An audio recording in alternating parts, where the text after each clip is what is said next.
What if the most quoted leadership advice in the world is also one of the most misunderstood? There is a verse from the Bhagavad Gita that has traveled across centuries. It appears in leadership books, business schools, executive coaching programs, and boardrooms around the world. Karmanye vadikaraste, ma phaleshu kadachana. Millions can recite it. Very few truly understand it.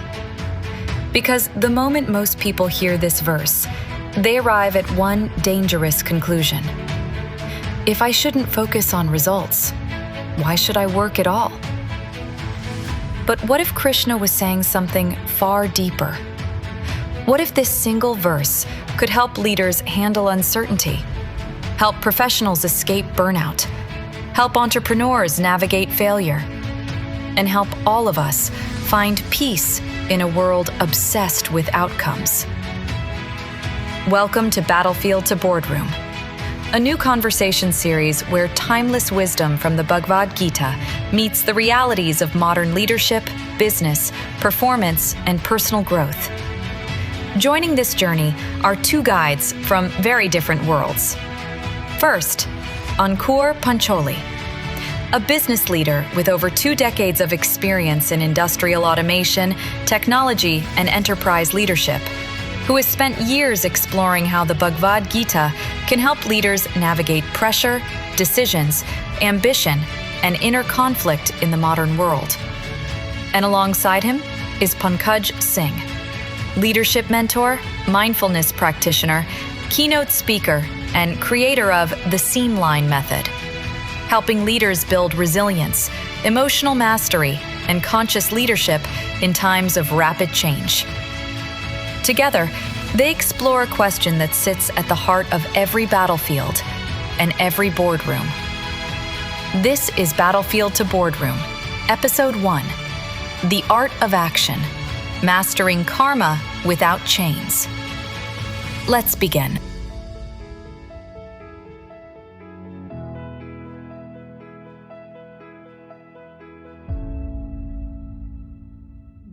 Pankaj, thanks a lot. First of all, bringing this concept of how do we merge two different worlds of ancient wisdom versus the modern leadership.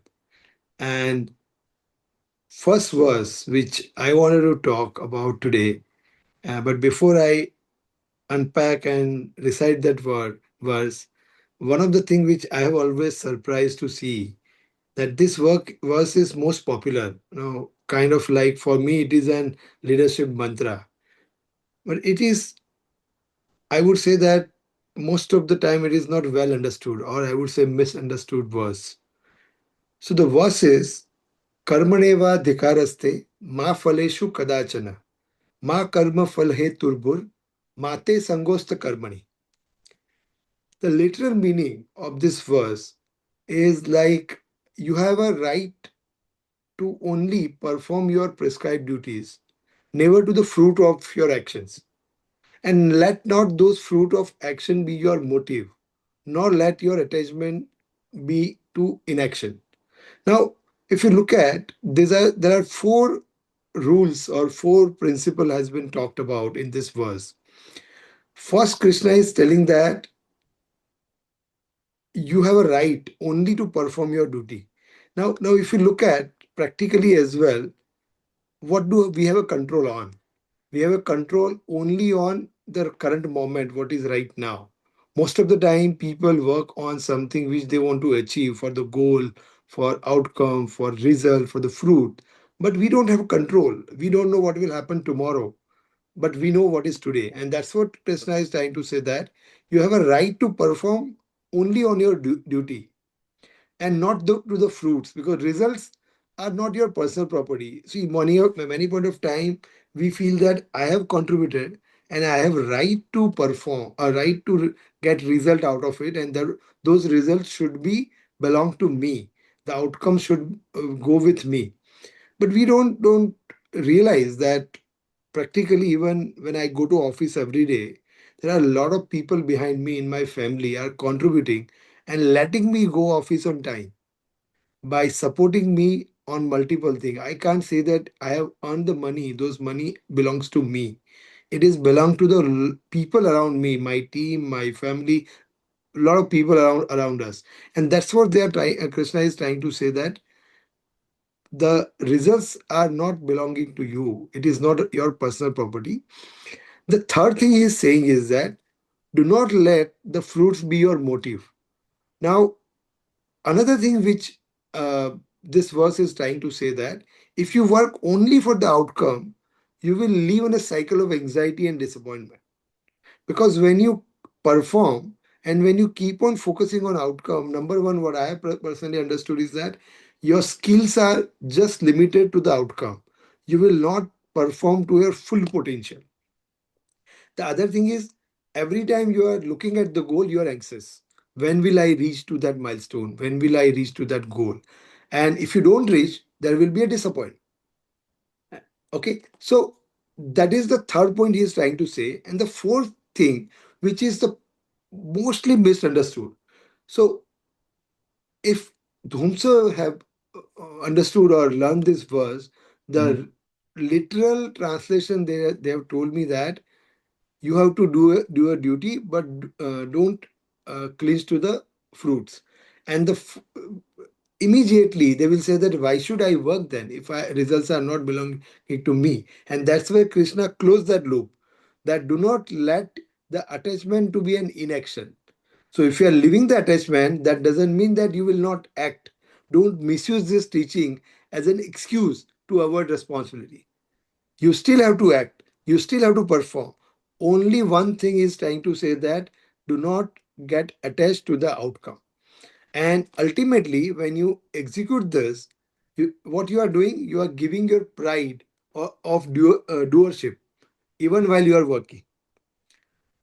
So So when we you had yeah, please finish go, go ahead, go finish ahead. it. It's getting Yeah, very excited. I for the readers, I wanted to unpack a little bit here, right? It's very critical for people to understand. So I think there are five different pieces that you're trying to explain, and let's put it in front of our listeners right now to say that the first part is right to your duty. Your control is over what you do, not over everything that happens around you. The second he talks about is never to the fruits, which then ties to results are not your personal property. You influence them, you don't own them, right? The third one, fruit not the motive. So work only for outcome. I mean, you live in the loop of anxiety. You put it very well, right? And dissatisfaction, and then nor attachment to inaction. So don't twist this into excuse of disengaging. It's not about detachment. It's about, and I think the fifth one I'm getting that is give up the pride of doership, even while you're doing the full work, right? So I think let's unpack each one of those. So let's talk about a little bit more about the right of duty, right? So right to your duty. yeah. So when we say right to your duty, you have right only to perform your duties. And that is where the whole world and everyone who is working today, every not only at the leadership level, but even on a personal level, if I start my day, I will start thinking that what I'm going to achieve. And that has become, norms into every corporate world across the world. While Krishna says that you have a right only to perform your duties, what he's actually trying to say is that when you work, do not focus on the outcome. He's not saying that do not achieve the outcome. So one of the thing which is misunderstood is that Krishna is saying that do not the fruits are not for you, so don't worry about that. Krishna is the one who is the biggest importer and exporter, the first biggest importer and exporter of the world. If you look at Dwarka and if you look at the older images of Dwarka, it was the modern city of the world, the first modern city. He built that. Without money, you can't, right? So, what he's trying to say, and when we unpack further verses, maybe the 48, 48, 9, and 50, listener will understand that why he's saying now that only focus on the duty, because as soon as you start focusing on the duty, you will start building your skill. And when he say right, because it is the only right I have, and what he's trying to Mhm. say is that perform what is right now. That is only in your control. Today, this moment is my control. Nothing beyond that. The next moment is not in my control. We don't know what will happen in next moment. There will be a power cut. There can be many more things. But this moment, enjoy the moment, learn the moment, perform into this moment. That is the core meaning of the first part of this verse. But maybe from your perspective, if you can bring more light, how do today, leader in an office or someone in a personal struggle can take it forward? So I was thinking about, as you talk about right to a duty, I was thinking about the leader trying their whole self-worth to a quarterly number, to a KPI, right? And as they do that, they themselves just become a number and not a human anymore, right?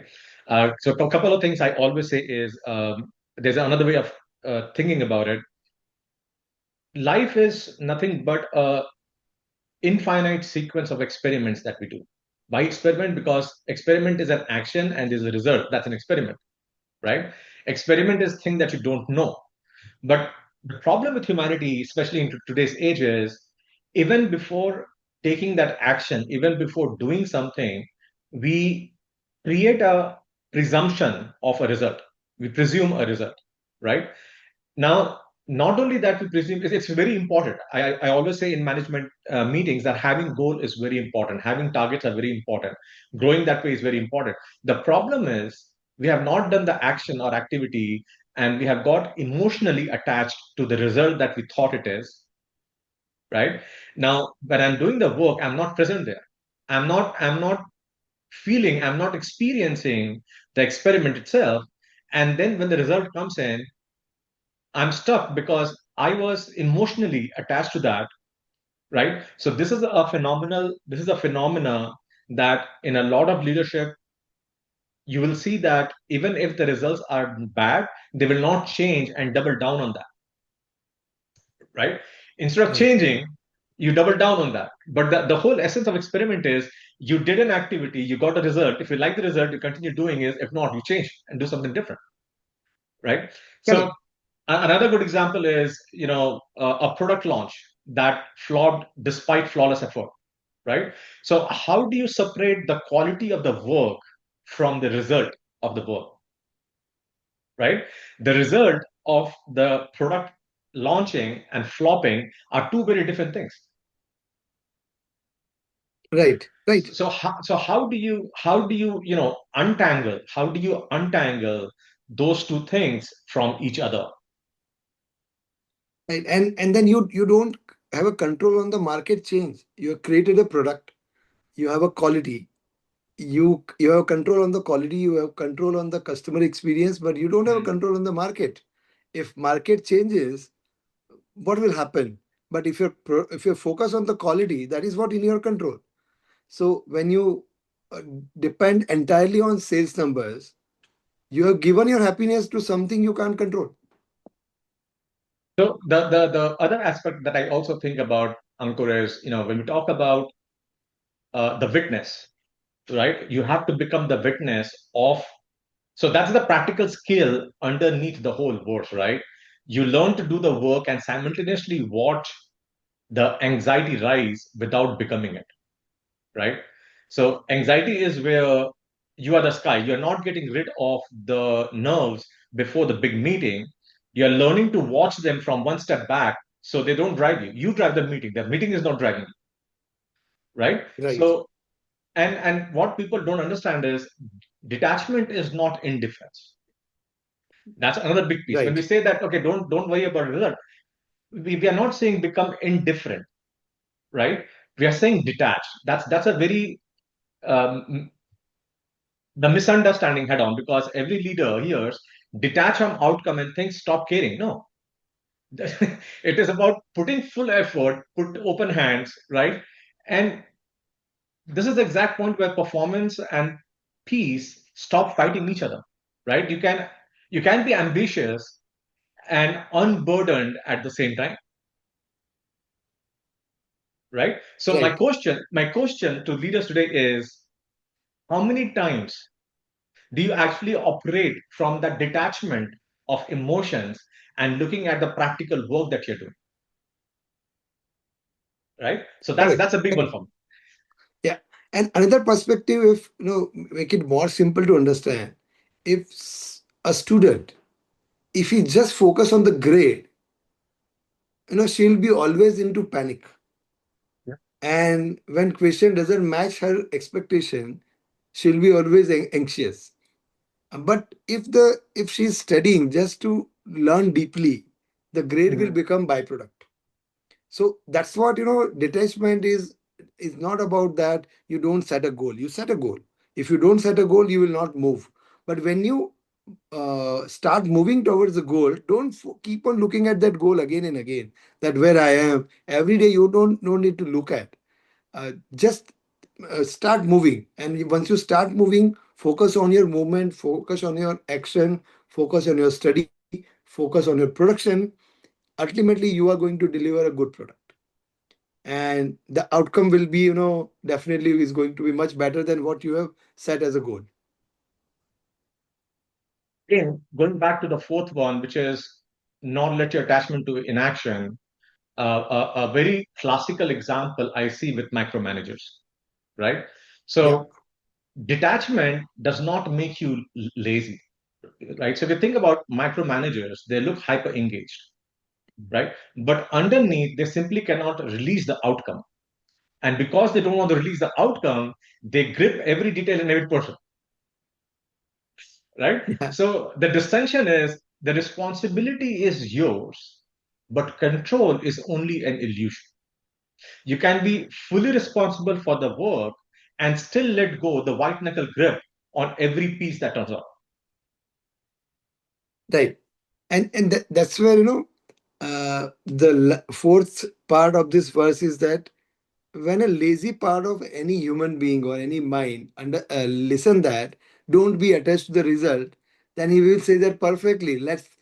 Why do we work then at all? Let's leave it. But that's where that fourth part was important to bring it over here. If that fourth part is not there in the verse, definitely a lazy mind will say that we don't need to work. That's where Krishna says that it is not about being passive. It's about being fully present while you work. So if I bring this conversation and let's say we have to give guidance to our listeners how they can grab this and apply that. And I think I'm oversimplifying this, and I want your reaction to this statement. So Krishna is not telling Arjun to care less, right? He's telling him where to put his attention, right? Right. The best thing that Arjun can do is fight the war, right? And if to give the backdrop why this where this verse comes in Gita is, but he's scared. He's not scared of losing. He's scared of killing his own relatives, right? The teachers who have trained them, the folks who have cuddled them, right? So it's a very and I get goosebumps every time I get into this kind of conversation. Arjun's hand can draw the bow. Now, where the arrow lands depends on wind, depends on the enemy, on a hundred of things that he will never command, right? So Krishna is saying, oh, the draw, not the landing, right? And that's the Right. same thing, the example you gave about the students, right? Focus on learning, not necessarily getting grades. Because if you don't get grades, that's not the end of anything. But if you don't learn, you're losing a lot. Correct. Correct. And when you said that, you talked about the Krishna and Arjun in the battlefield. Most of the time, when I discuss that, Bhagavad Gita is the user manual of human mind. It's a masterclass for any leadership program. People say that once you start learning Gita, you will announce the world. Now, Krishna did not ask Arjuna to run away. The radical part is, or the contradictory part is that here a god or a leader is asking his follower to fight, to kill his kin. He's not asking that you leave this world, you killing is bad. He's saying that you go and kill the people, kill your enemy, right? Now that's where the difference come in, and that's where this verse come in, that act. Because in this verse came is in chapter 2 verse 47. At that time, this Arjun, this guy is not moving at all. So Krishna said him that you have to move, don't focus on the result. Results are not for you. Just move. Now if you move forward in chapter 3, similar thing will come up, but the perspective has changed now. Now Krishna is saying that you act, but act for the benefit of others. Loka sangraha. You have to act for the benefit of others.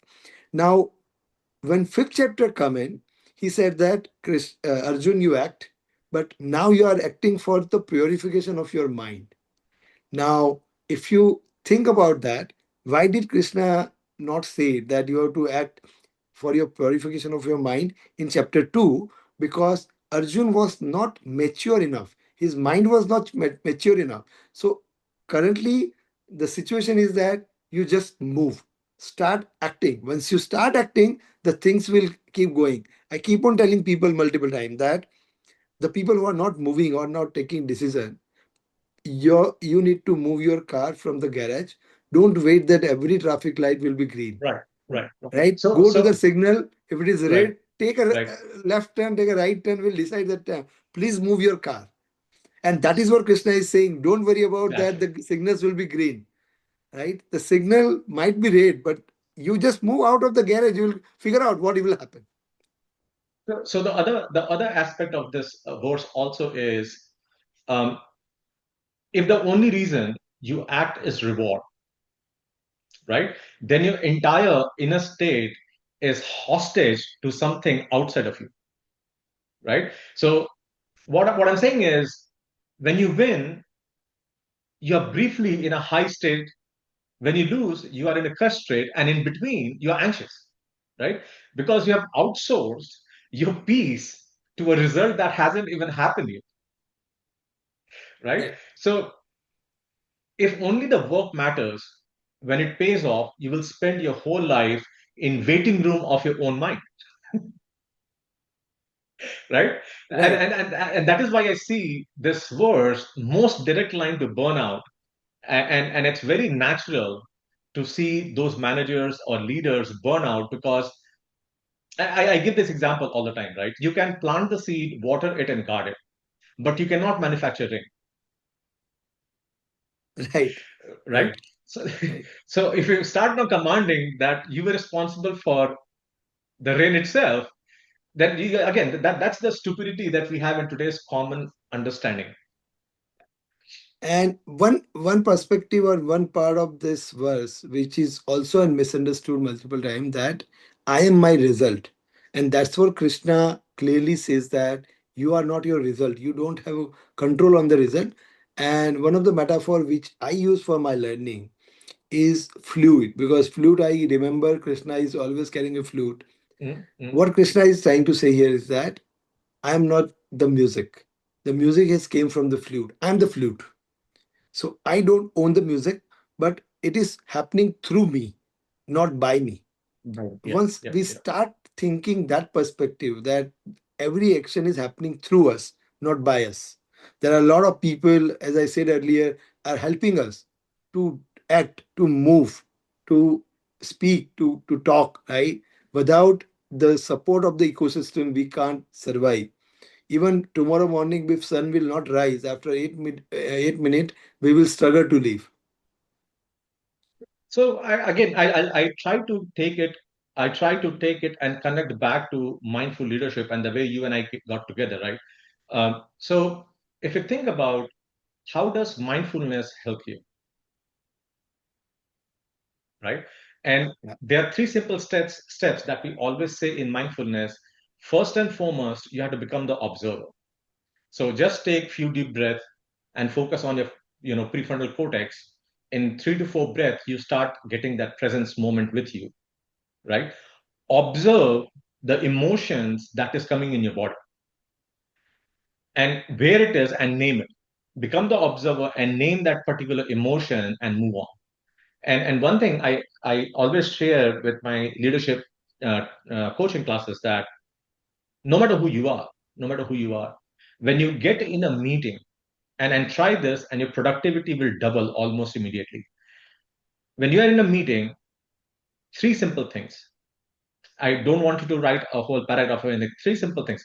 First statement to answer is, what is the outcome that we want from that particular meeting? One simple line, whatever word you have. Right? Second, who is best suited to do that if you are not in the room? Hmm. Right? And third Right. one is, if you were not in that room, what else high priority work you could do?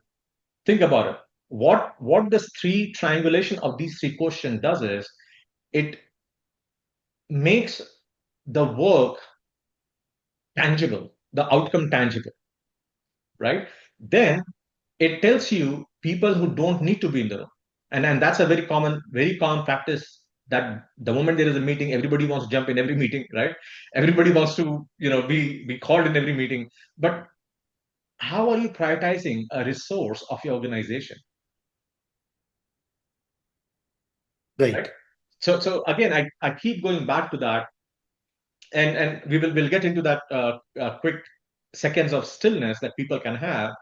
So folks, wherever you are, let your shoulders drop, and take one slow breath in. Count of four, and now count of four. Now bring to mind one thing that is on your plate today whose outcome cannot control. Right? Think about one thing that is on your plate where the outcome you cannot control. A meeting, a decision, a conversation, right? Hold it for a moment. Think about for a moment of that particular activity. Now take a breath and silently say, I give my full effort to this, and release the result. Breath in the effort and breath out the breath. And one more breath. And notice the work is yours. Only the weight of outcome has to be loosened, right? And that is the right act.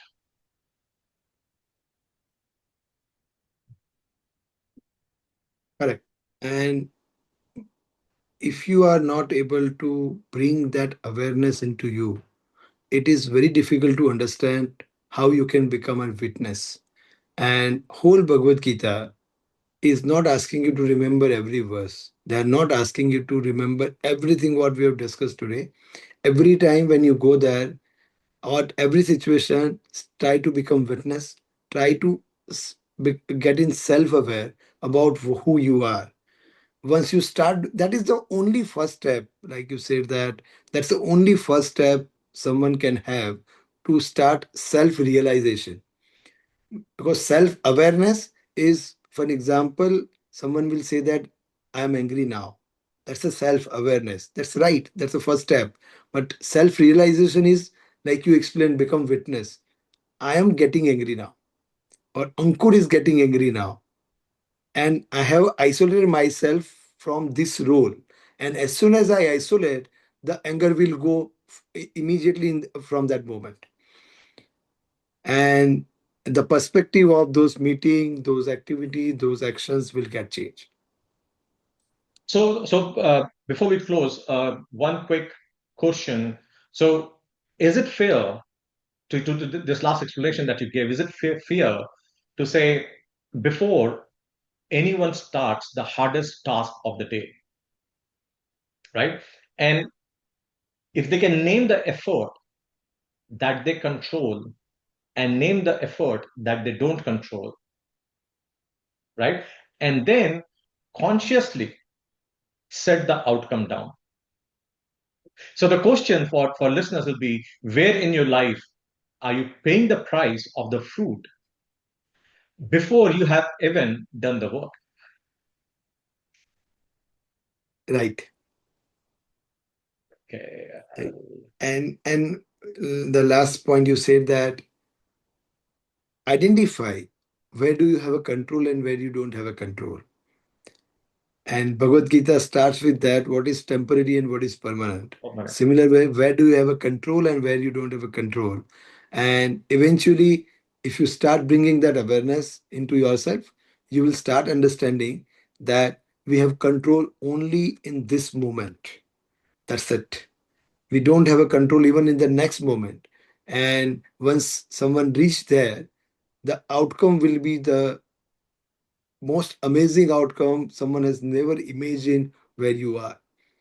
And I can give example to this list, our listeners, first time on recording, that the way I started this journey, I have a day job which is keeping me much more busier, even very difficult to get time for family sometime. But I started this journey with only a small moment, that can I bring this learning into myself. I wanted Mm. this learning to get deep down into myself. And I was looking for different medias, different uh, ways I can bring this into me. One of the way I brought in that I will write stories, I will write book, I will create podcast. Now I have never thought that Pankaj, you and me are going to talk today, about a year back, right? I have started my journey to bring the learning into myself. That's only thing I have. And today Mm. also, when I am talking to you, I am looking more into how what I am learning from our conversation today. It can be tech, it can be your perspective, the wisdom you brought in. It can be many more things which we miss, and that's where you said that find out where do you have control. Even when I'm talking to you, when we are talking to you, it's late evening in India, and I have my daughter has called me twice, right? But that's a learning for me, that someone is supporting me to do this, right? And they are very small learnings, but we miss that, and we start finding out those learnings in our life. The outcome will be much more bigger than what we have thought about. And that's where I think our decision of bringing uh, Beyond the Battle podcast that you host, the Mindful Leadership Transforming Lives podcast that I share, bring the two together. And this is the first premium edition of From Battlefield to Boardroom. Yeah. So we'll That stop was a here. great idea, Pankaj, you brought in. And even personally, I've also started looking at what I will take it forward into my boardroom and into my personal activities as well. Before we leave today, I'd like you to pause for a moment. Think about the thing that is occupying your mind right now. A promotion, a business decision, an exam result, or perhaps a dream you've been carrying for years. Now ask yourself one simple question. How much of your energy is going into the work, and how much is being consumed by worrying about the outcome? Because that's where Krishna's teaching becomes revolutionary. He doesn't ask us to lower our ambitions. He doesn't ask us to stop caring. And he certainly doesn't ask us to become passive. He asks us to stop carrying a burden that was never ours to carry. The burden of controlling what cannot be controlled. The seed belongs to you. The planting belongs to you. The effort belongs to you. The learning belongs to you. The courage belongs to you. But the rain, the timing, the response of the world, those things were never fully in your hands. And perhaps that is why so many people reach success, yet never experience peace. This is the wisdom of the battlefield, and perhaps the wisdom every boardroom needs today. Thank you for joining us for the very first episode of Battlefield to Boardroom. In our next conversation, we'll continue exploring how ancient wisdom can help us navigate modern leadership, performance, relationships, and the challenges of everyday life. Until then, focus on the effort, trust the process, and remember, the battlefield was never outside. It has always been within. If this conversation resonated with you, please share it with someone who may need it today. Follow, subscribe, and leave a review. It helps more people discover these timeless teachings. And we'd love to hear your reflections. Until next time, keep walking, keep learning, keep acting, and let go of the chains.